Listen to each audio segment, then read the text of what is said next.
Yes, read the first question.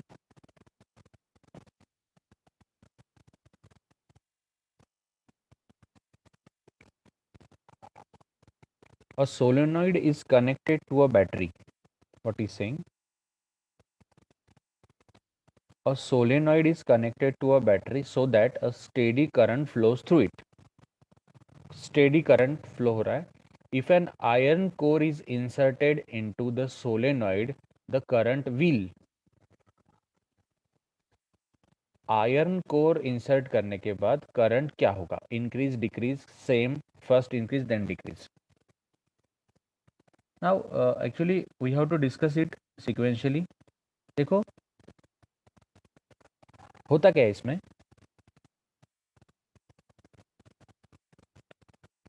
When iron core is inserted, when as iron core will get inserted,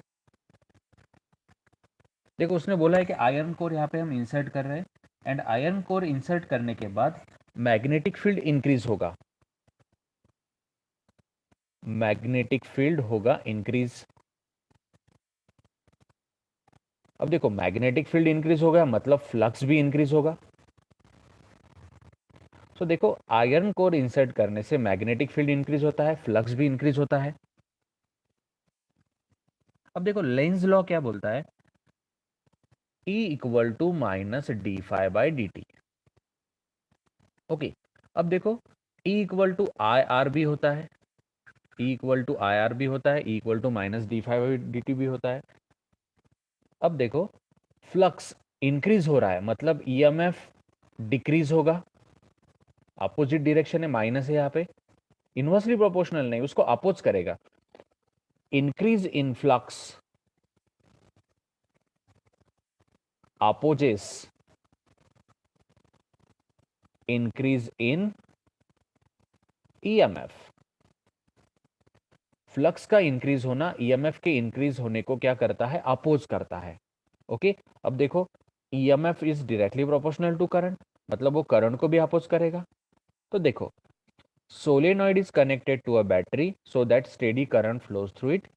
जब उसमें मैं iron core insert करता हूं, iron core insert करने की वजह से मैग्नेटिक फील्ड इंक्रीज होता है, उसकी वजह से फ्लक्स इंक्रीज होता है. फ्लक्स इंक्रीज होने की वजह से ईएमएफ को अपोज होता है, ईएमएफ को अपोज होता है मतलब करंट को भी अपोज होता है. सो यहाँ पे करंट होगा फिर डिक्रीज. देखो मैग्नेटिक फील्ड इंक्रीज तब फ्लक्स भी इंक्रीज होता है. हमेशा यही कंसेप्ट याद रखो, magnetic flux increase, flux increase. ये मैग्नेटिक फील्ड एंड फ्लक्स अगर इंक्रीज हो रहा है तो वो ईएमएफ इंक्रीज को अपोज करेगा, करंट इंक्रीज को भी अपोज करेगा. देखो लेंज लॉ के हिसाब से यहाँ पे माइनस है. Both are opposing to each other. So option B is correct.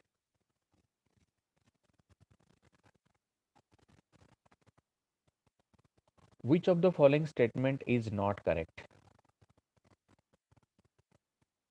Whenever the amount of magnetic flux linked with the circuit changes and EMF is induced in the circuit S. देखिए जब flux change होता है with respect to time तब EMF induce होता है. ये statement तो correct होना चाहिए, पर हमें यहाँ पे नॉट करेक्ट वाला निकालना है. The induced EMF lasts so long as the change in the flux continues. जब तक फ्लक्स चेंज होते रहेगा तब तक ये ईएमएफ वहां पे लास्ट रहेगा, मतलब वहां पे चालू रहेगा. जब तक फ्लक्स चेंज होते रहेगा वहां पे ईएमएफ कंटिन्यू रहेगा. मतलब ऑप्शन बी भी मुझे करेक्ट लग रहा है. The direction of induced EMF is given by Lenz law. Yes, option C is, statement C is also correct. Statement C भी करेक्ट है. देखो E equal to d phi by d t Faraday ने बताया था, पर Lenz ने बताया कि E equal to minus d phi by d t होता है. मतलब डायरेक्शन के बारे में लेंज ने बताया. सो तीनों भी स्टेटमेंट मुझे करेक्ट लगे. ऑब्वियसली लास्ट वाला, फोर्थ वाला स्टेटमेंट रॉन्ग होना चाहिए. Lenz law is consequence of law of conservation of momentum. Actually ये law of conservation of momentum नहीं है, law of conservation of energy होता है. Lenz law is consequence of law of conservation of energy. मतलब जो statement D है वो wrong statement है और हमें यहाँ पे रॉन्ग स्टेटमेंट ही चाहिए. So option D is our correct option. Option D को मुझे यहाँ पे करेक्ट बोलना पड़ेगा क्योंकि वो स्टेटमेंट रॉन्ग है।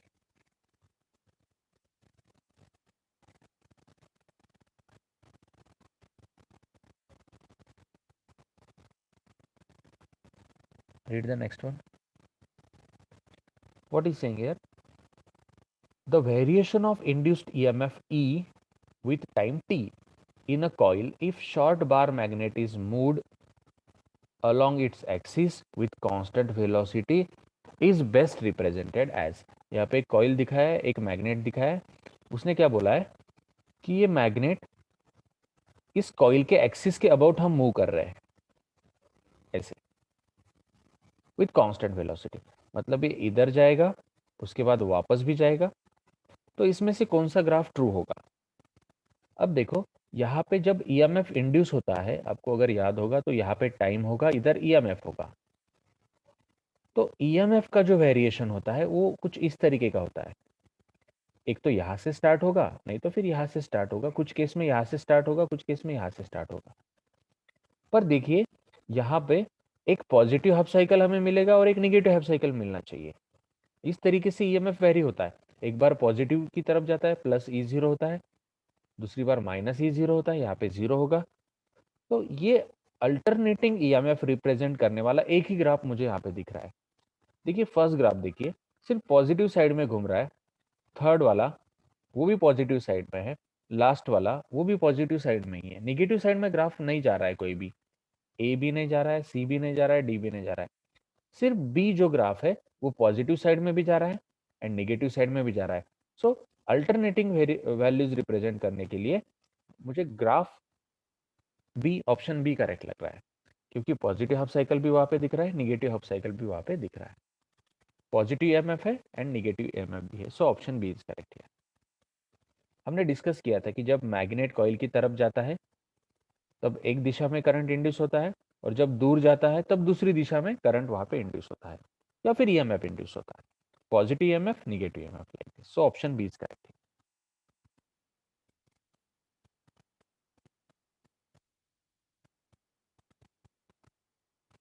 The north pole of a bar magnet is rapidly introduced into the solenoid at one end।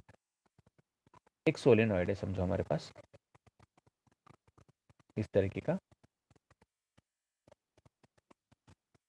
Okay. उसने क्या बोला है, बार मैग्नेट का नॉर्थ पोल, समझो इधर साउथ होगा, ये नॉर्थ होगा। The north pole of a bar magnet is rapidly introduced into solenoid at one end say A. Solenoid का ये एंड है ए वाला, समझो ये बी वाला होगा। तो एन पोल अंदर जा रहा है सोलेनॉइड के अंदर। Which of the following statement correctly depicts the phenomenon taking place. तो यहाँ पे क्या होगा, समझो एक बार मैग्नेट है, बार मैग्नेट का एन पोल सोलेनॉइड के अंदर जा रहा है, तो कौन सा स्टेटमेंट यहाँ पे करेक्ट होगा? No induced EMF is developed, the end A of the solenoid behaves like a south pole. अब देखो ऑप्शन ए तो बिल्कुल भी करेक्ट नहीं लग रहा मुझे।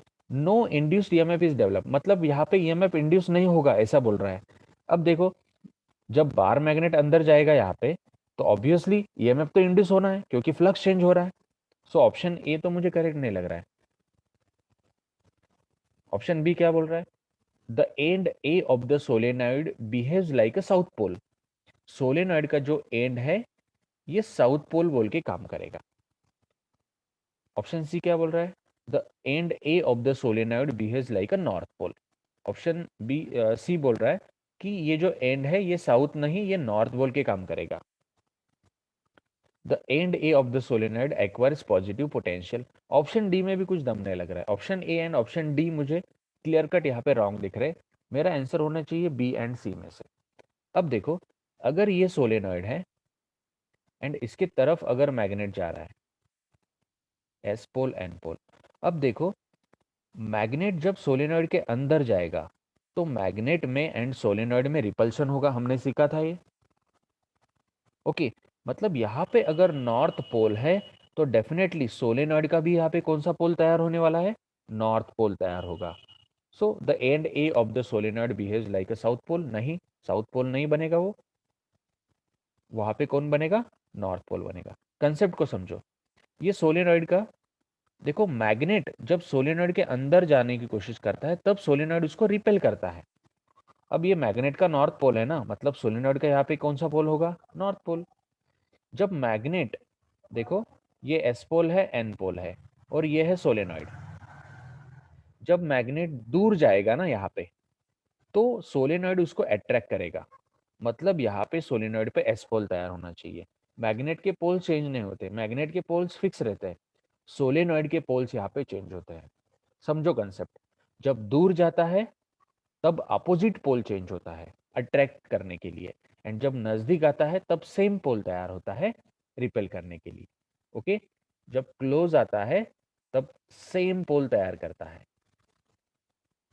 ओके, जब दूर जाता है, मूविंग अवे, तब अपोजिट पोल तैयार करता है। समझो कंसेप्ट, देखो जब मैग्नेट नजदीक आ रहा है कॉइल के तब रिपल्शन होगा ना, दोनों में रिपल्शन होगा, मतलब यहाँ पे एन पोल फॉर्म होना चाहिए। जब मैग्नेट दूर जा रहा है तब क्या होगा, दोनों में अट्रैक्शन होगा, मतलब डेफिनेटली यहाँ पे अपोजिट, मतलब यहाँ पे एस पोल तैयार होना चाहिए। So option C is correct.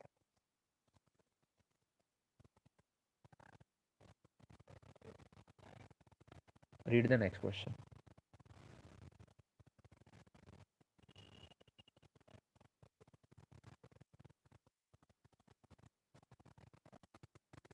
Yes, what is saying, क्या बोल रहा है देखो। A infinitely long cylinder is kept parallel to the uniform magnetic field B directed along positive z axis। एक यूनिफॉर्म मैग्नेटिक फील्ड है जिसका इंडक्शन है B। एक long cylinder is kept parallel to a, उसको पैरेलल रख दिया एक long cylinder.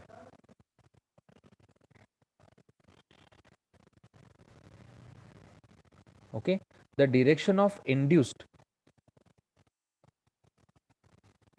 the direction of induced current on the surface of cylinder as seen from the z axis will be। अब देखो z एक्सिस की direction में रखा है उसको, पॉजिटिव z एक्सिस की डायरेक्शन में। A infinitely long cylinder is kept parallel to a uniform magnetic field directed along positive z axis। मतलब ये स्क्रीन से बाहर, स्क्रीन से आपकी तरफ इस डायरेक्शन में है पॉजिटिव z एक्सिस।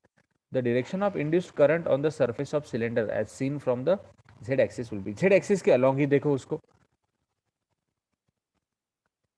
तो करंट कौन सी डायरेक्शन में इंड्यूस होगा, अब देखो यहाँ पे क्लॉकवाइज ऑप्शन है, एंटी क्लॉकवाइज है, zero along the magnetic field है।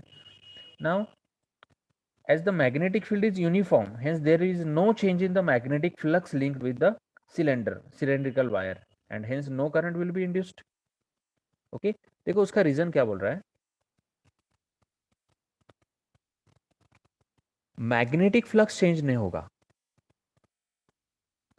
मैग्नेटिक फ्लक्स में कोई चेंज नहीं होगा। अब देखो मैग्नेटिक फ्लक्स में चेंज नहीं हुआ तो करंट भी इंड्यूस नहीं होगा, no current will be induced. अब देखो करंट अगर इंड्यूस नहीं हुआ है तो ऑप्शन सी यहाँ पे करेक्ट आएगा। देखो इसका रीजन क्या है, as the magnetic field is uniform, magnetic field uniform है, इसकी वजह से फ्लक्स चेंज नहीं होगा, मैग्नेटिक फील्ड यूनिफॉर्म दिया है उसने, एंड सिलेंडर उसके अंदर रखा है तो फ्लक्स थोड़ी चेंज होने वाला है। देखो इसको कुछ मूव किया नहीं है, इसको वेलोसिटी दिया नहीं है, सिर्फ सिलेंडर एक अंदर रख दिया, सिलेंडर अंदर रख दिया मैग्नेटिक फील्ड में तो फ्लक्स चेंज थोड़ी होगा, और उसमें से वापस मैग्नेटिक फील्ड यूनिफॉर्म है, मतलब फ्लक्स चेंज नहीं होगा, एंड फ्लक्स चेंज नहीं हुआ तो ईएमएफ इंड्यूस नहीं होगा, करंट भी इंड्यूस नहीं होगा। सो ईएमएफ एंड करंट दोनों भी कैसे हो जाएंगे, zero. So option C is correct here, no change in the flux. देखो कंसेप्ट समझो यहाँ पे क्या बोल रहा है कि सिलेंडर बस यूनिफॉर्म मैग्नेटिक फील्ड में रख दिया है, यूनिफॉर्म मैग्नेटिक फील्ड में सिलेंडर को रख दिया है, सिलेंडर को कुछ वेलोसिटी दिया नहीं है, सिलेंडर को मैग्नेटिक फील्ड के बाहर अंदर इस तरीके से मूव नहीं किया है। Okay, so current will B zero.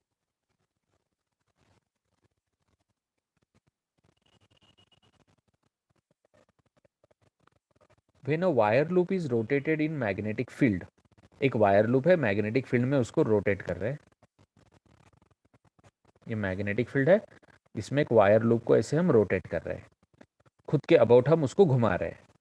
The direction of induced EMF changes in every 1 revolution, half revolution, 1/4 revolution, 2 revolution. अब देखो आपको पता है कि ईएमएफ कैसे चेंज होता है, एक साइकिल में इस तरीके से ईएमएफ चेंज होता है। समझो यहाँ पे ईएमएफ है 0, यहाँ पे +E0, यहाँ पे -E0। मतलब देखो ईएमएफ यहाँ पे पॉजिटिव हो गया, ये हाफ साइकिल हो गया ना, हाफ साइकिल में ईएमएफ पूरा पॉजिटिव पार्ट उसने कवर किया, 0 से मैक्सिमम हुआ एंड मैक्सिमम से वापस 0 हुआ, इधर टी होगा। अब देखो नेक्स्ट हाफ साइकिल में उसका डायरेक्शन चेंज हो रहा है, ईएमएफ निगेटिव हो रहा है, यहाँ पे ईएमएफ देखो 0 से निगेटिव हो रहा है, सो ईएमएफ का डायरेक्शन देखो हाफ रिवॉल्यूशन में चेंज हो रहा है, हाफ रिवॉल्यूशन में ईएमएफ का डायरेक्शन यहाँ पे चेंज हो रहा है पूरी तरीके से। पॉजिटिव हाफ साइकिल, ये है negative half cycle. So in the half revolution the direction of induced EMF changes.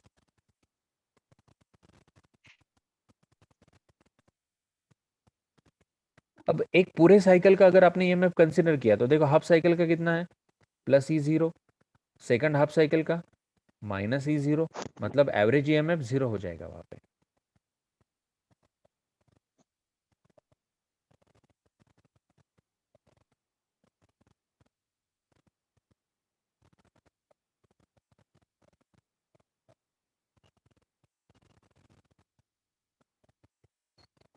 A jet plane is travelling west at speed of, speed दिया है उसने 1600 किलोमीटर पर आवर, मतलब उसको करना पड़ेगा 5/18। सो इट इज, इसको सिंप्लीफाई करना पड़ेगा हमें। सो यहाँ पे आएगा, समझो आई विल सिंप्लीफाई, यहाँ पे 9, इसको हाफ कर दिया, यहाँ पे 800 आया,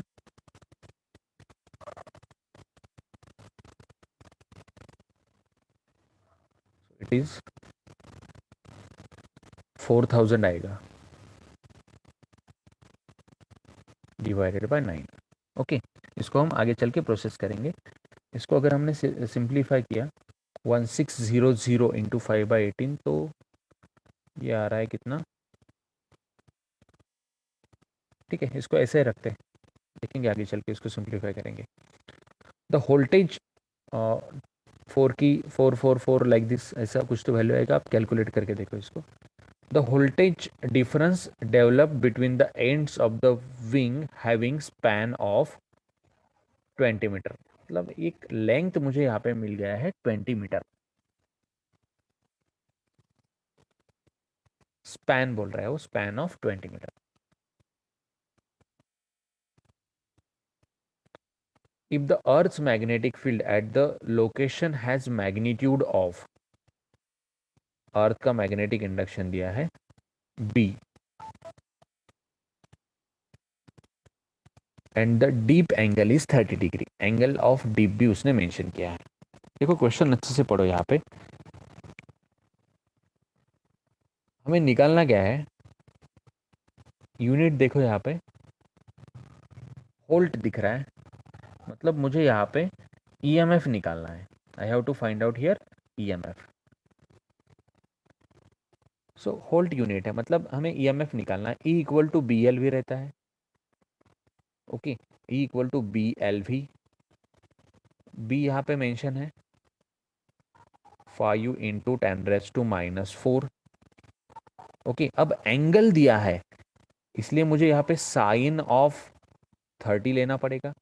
आपको याद होगा कि जो B रहता है ना, इसको हम दो कंपोनेंट में रिजॉल्व करते हैं, BH, B cos delta, and this is what BV, B sine delta, ये रहता है डेल्टा, एंगल ऑफ डीप। तो देखो यहाँ पे ये वर्टिकल कंपोनेंट के बारे में उसने क्वेश्चन में बोला है। ओके, सो जेट प्लेन के बारे में, वेस्ट वेस्ट के बारे में उसने मेंशन किया है, मतलब डेफिनेटली हमें यहाँ पे क्या करना पड़ेगा, वर्टिकल कंपोनेंट यहाँ पे कंसिडर करना पड़ेगा। फिर ये जो बी है ना, ये बन जाएगा हमारा बीवी, और बीवी कितना है, बी साइन डेल। देखो यहाँ पे क्या लिया है मैंने, BV equal to B sine del, बस यहाँ पे वैल्यू रख दिया। एल कितना है 20, एंड वी कितना है, वी है हमारा 1600 इंटू 5/18। ओके, इसको हमें सिंप्लीफाई करना पड़ेगा। I will rewrite here.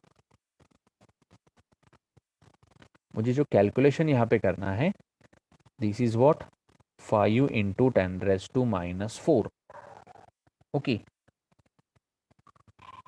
Into this sine 30, मैं वापस से लिख रहा हूँ इसको, साइन 30 इंटू दिस 20 इंटू 1600, चाहिए तो आप इधर कैलकुलेशन कर सकते हैं उसका, इंटू 5/18। बस इसको सिंप्लीफाई कर दो, you will directly get the answer.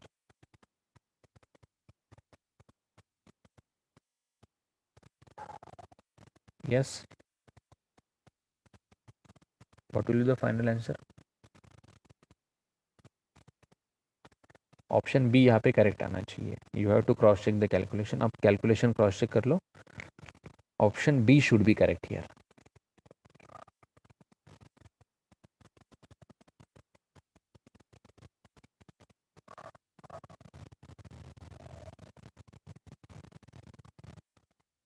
Next, a wheel with 20 metallic spokes.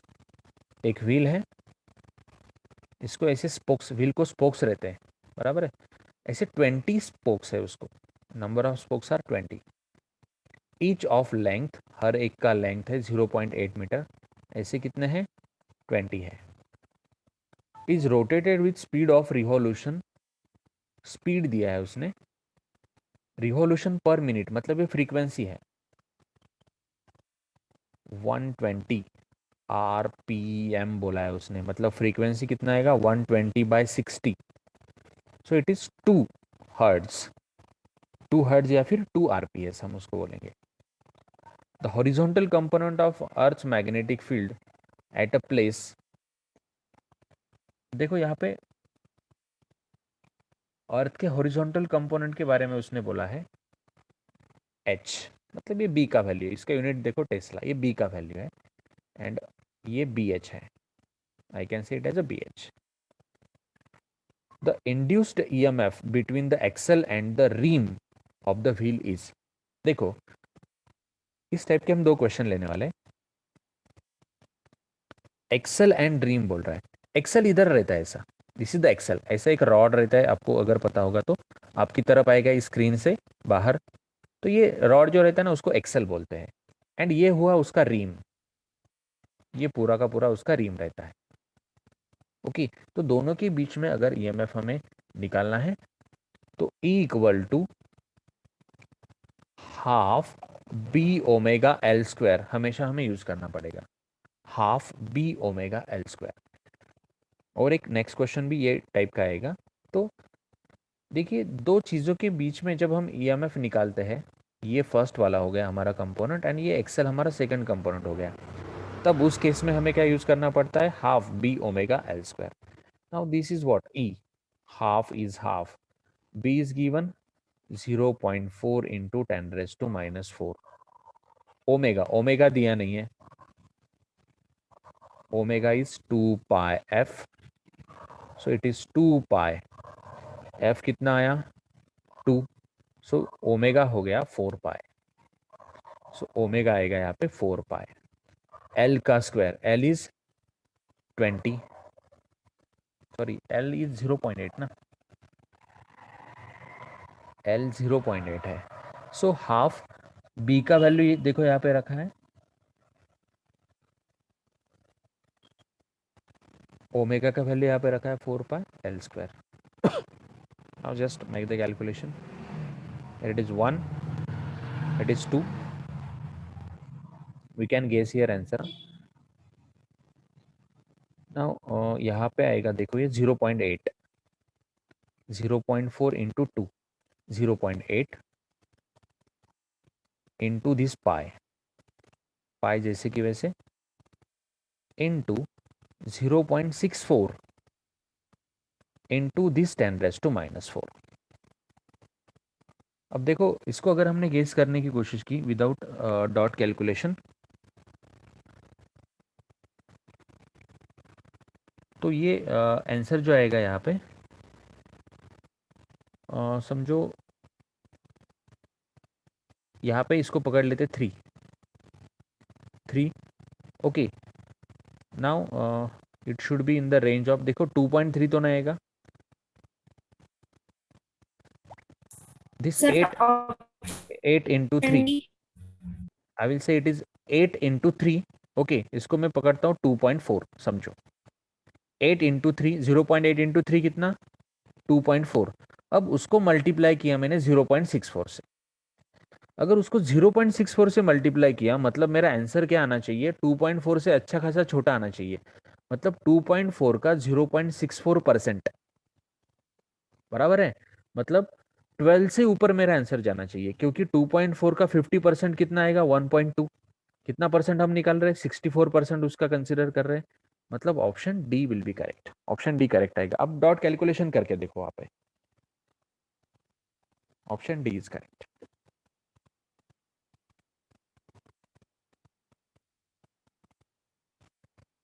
Next,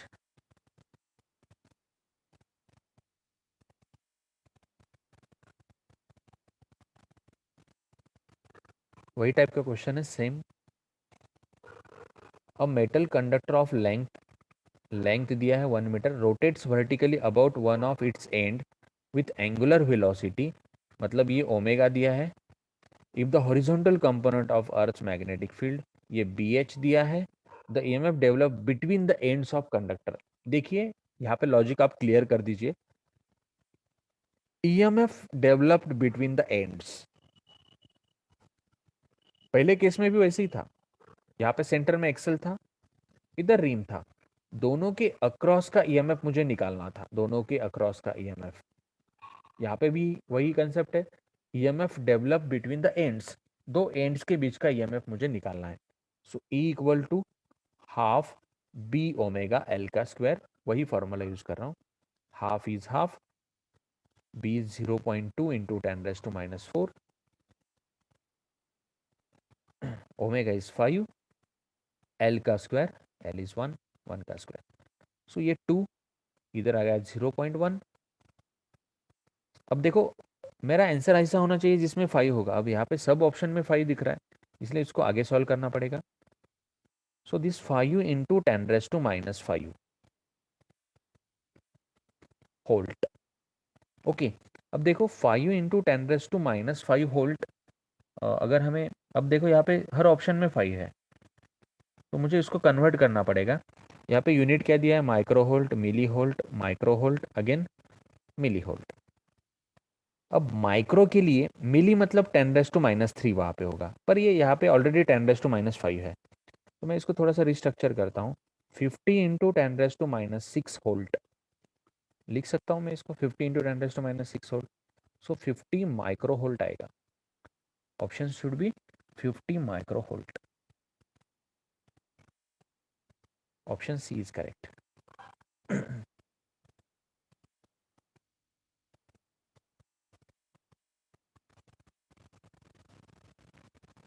A rectangular loop of sides 6 centimeter and 2 centimeter with small cut is moving out of region of uniform magnetic field of magnitude, magnetic field का induction दिया है b, side का length दिया है यहाँ पे, the voltage developed across the cut if velocity of loop is 2 centimeter per second, velocity दिया है loop का यहाँ पे 2 centimeter per second,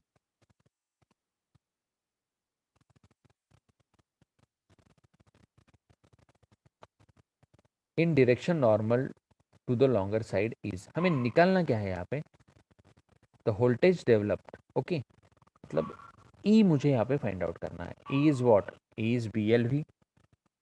अब यहाँ पे बी कितना दिया है देखो, बी इज 0.4, एल कितना दिया है, एल मुझे 6 सेंटीमीटर दिख रहा है यहाँ पे, 6 × 10⁻² मीटर हो जाएगा। एंड वेलोसिटी दिख रहा है 2 सेंटीमीटर पर सेकंड, इसको भी -2 करना पड़ेगा। ओके, नाउ इसको सॉल्व करो।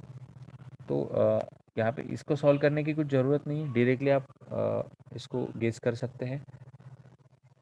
6 × 2, ये 12 आएगा यहाँ पे। 12 × 0.4 × 10⁻⁻⁴, so 48. Option B is correct.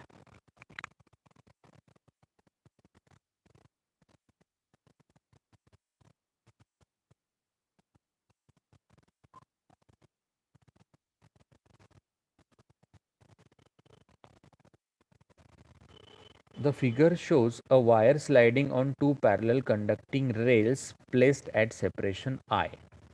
दो रेल्स दिख रहे हैं, इसमें एक वायर स्लाइड हो रहा है।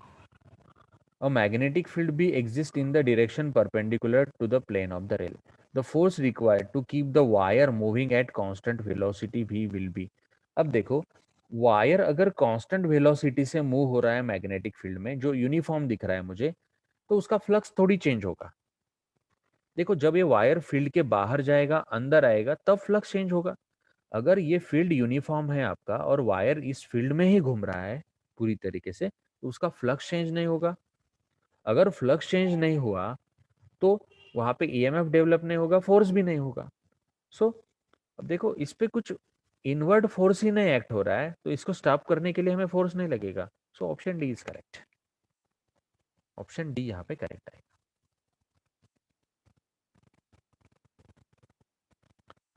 A copper rod of length L rotates about its end and angular velocity omega in uniform field B. Omega mention किया है, ये L है, ये B मेंशन किया है। EMF developed between the ends of the rod, देखो वापस, between the ends of the rod equal to half B omega L का स्क्वायर। दो एंड के बीच का ईएमएफ अगर निकालना होगा तो हाफ बी ओमेगा एल का स्क्वायर। एनसीईआरटी में इस टाइप के क्वेश्चंस दिए हैं।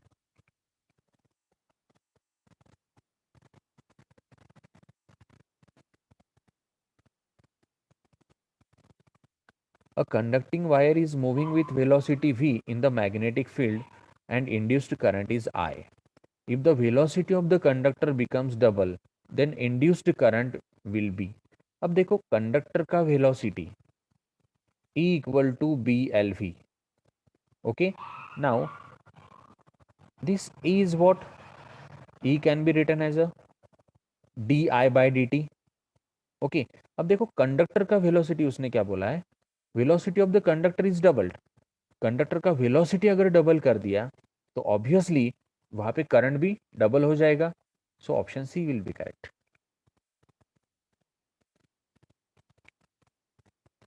देखो, कंसेप्ट समझो आप, E equal to B L भी रहता है, बराबर है। So E equal to I R भी रहता है। उस हिसाब से देखो, this V velocity and I velocity is directly proportional to current ना। अगर आपका वेलोसिटी डबल हो गया तो करंट भी ऑब्वियसली डबल हो जाएगा। So option C is correct.